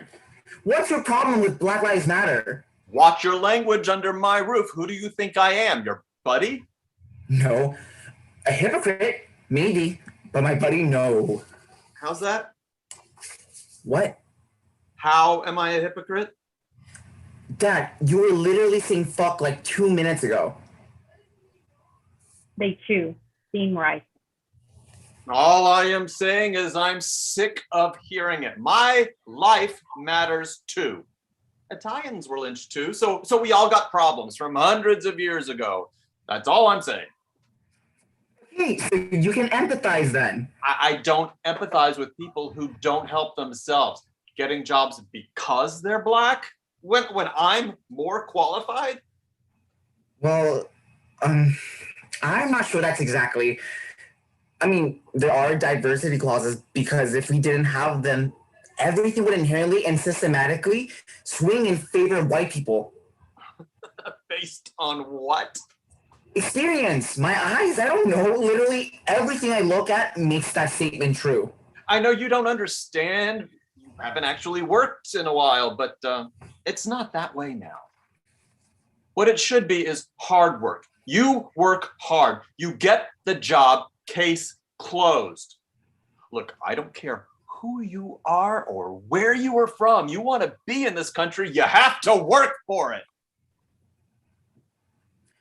Well, Dad, I don't know. Not everyone was an immigrant, you know. And your father got in this country on a technicality. It's not like at 14 he was like, oh, I want a better life for myself and my future family. It's not like he made this brave choice or whatever. But he was still legal. And so what? What? So what? He should get a crown for his papers? Your father didn't work, Dad. Because he's sick. Sick, deranged, potato. I mean, I've never once heard you say a nice thing about him. He couldn't even read or write. And you think he deserves more because he came here legally? In a manner of speaking, yes. As opposed to someone who works hard and is educated. It's not an opinion. It's really frustrating to me that you hate and praise your father all in the same breath. We just don't agree on what it means to be an American. No, we agree on that. It means you think you're better. But your dad isn't better than anyone. I mean, you, of all people, should know that. See, you're not making any sense. You want people to be here legally because it means they've, like, earned a place here or something, but your father was horrible to you guys. He never voted, never fought in any wars. Like, what did he contribute to this country? He's fucking evil. I don't get how you can defend that. And honestly, you think people my age are disrespectful, lazy little pricks, and like the good old days are gone or whatever, but your dad is probably the laziest, craziest, selfish motherfucker I ever met. And look what good it did you. You better watch how the next words come out of your mouth. You are just like him. Alphonse lunges and wraps his hands around Matt's throat. He backs off when he sees Matt turning purple. Matt coughs, gasping for breath. Alphonse gets up and storms out of the apartment. A day passes. Matt hasn't left the couch, and Alphonse hasn't come back home. It's evening again. Matt's phone is ringing. It goes to voicemail. Hey, Matt, it's Liz. I know we said Friday night. I don't know if maybe you got busy or forgot. Oh goodness, I really hope that you didn't forget. Anyway, I'm at the theater right on Hurdle. I'm gonna head inside, but I'll sit near the back and see a seat. Okay, see you soon. Hopefully. Matt sits nursing a beer, and his pride. He throws the bottle at the wall. Lights fade.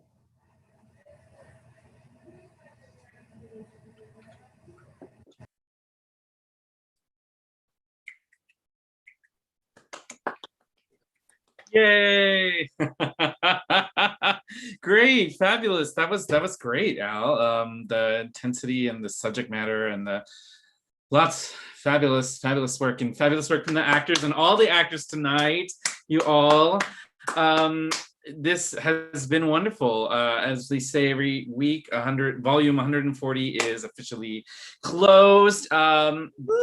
Before we leave, Mike, what else do we need to get off our chests? First, we need to bring back all of our brilliant actors and writers.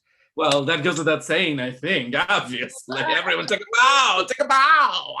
Give it up, give it up, give it up. And again, a huge thank you to David Davila, our host tonight. Feel free, you can unmute yourselves, everybody, and let's make some noise. Oh. Yay, great job, yay! Fabulous, you're all fabulous. And a huge thank you to our awesome moderator on YouTube, Taylor Mitchell. Yay. Go Tay-Tay, go Tay-Tay. Get him that TV gig. There you go. And all of you on YouTube, thank you. As David said, volume 140 is officially closed, as we say at every event.